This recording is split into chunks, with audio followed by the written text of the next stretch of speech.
তোমরা আমায় রক্ত দাও, আমি তোমাদের স্বাধীনতা দেব। আজ নেতাজির 128তম জন্মতিথি, আর এই উপলক্ষে পণ্যশ্রী ব্যবসায়ী সমিতির পরিচালনায় একটি বর্ণাঢ্য অনুষ্ঠানের আয়োজন করা হয়। পতাকা উত্তোলনের মধ্যে দিয়ে অনুষ্ঠানের শুভ সূচনা করা হয়। উক্ত অনুষ্ঠানে উপস্থিত ছিলেন বেহালা পূর্বের বিধায়ক তথা 131 নম্বর ওয়ার্ডের পৌরমাতা রত্না চ্যাটার্জি সহ এলাকার বিশিষ্ট ব্যক্তিবর্গ। এছাড়াও নেতাজি সুভাষচন্দ্র বসুর মূর্তিতে মাল্যদান করেন ডক্টর অশোক ঘোষ। নেতাজি সুভাষচন্দ্র বসু 128তম জন্মতিথি পালন করছেন পণ্যশ্রী ব্যবসায়ী সমিতির পক্ষ থেকে, কি বলবো?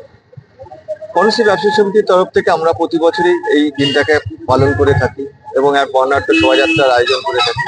এখানে আমাদের বেহালা পূর্বের যে এমএলএ আছেন রত্না চট্টোপাধ্যায়, উনি আমাদের সঙ্গে থাকেন এবং এখানকার বিশিষ্ট ডাক্তার ডক্টর অশোক ঘোষ, ডক্টর সুমন চক্রবর্তী এবং পণ্যশ্রী থানার আধিকারিক আমাদের সঙ্গে এসে উপস্থিত থাকেন, এসপি উপাধ্যায়। আমরা এটাকে সুন্দরভাবে মেনে নিই এবং আমাদের 180 দোকানদার আছে, 180 জন দোকানদার আছে, সবাই মিলে থেকে এটাকে একটা সুন্দর জায়গায় প্রতিস্থাপন করি। আমাদের এই প্রোগ্রাম এই অনুষ্ঠানটা এখানেই আমরা মিষ্টি বিতরণ করা হয়, আমাদের পুষ্পস্তবক দেওয়া হয়, উত্তরীয় দিয়ে করা হয়। প্রতি বছরই আমাদের এই অনুষ্ঠানটাকে এইভাবে উদযাপন করা হয়। আমার নাম অলোক দত্ত। দিদি, আজকে নেতাজির 128তম জন্মতিথি, কি বলবেন? কি বলবো বলতে, দেখুন, এই মহান মানুষটার জন্যই আজকে ভারতবর্ষে যে আমরা স্বাধীনতা ভোগ করছি, ব্রিটিশদের অত্যাচার থেকে মুক্তি পেয়েছি।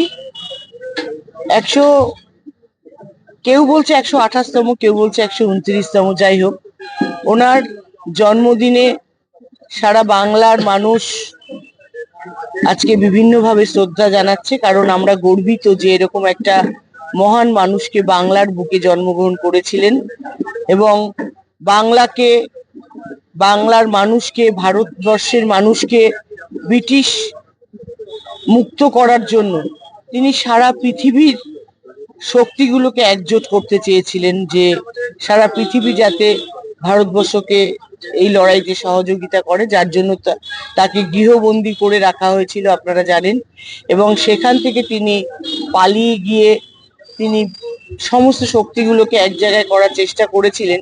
কিন্তু কেউ কেউ বলেন যে তিনি যখন পালিয়ে যান জাপানে প্লেন অ্যাক্সিডেন্টে মারা যান, আবার কেউ বলেন তিনি মারা যাননি।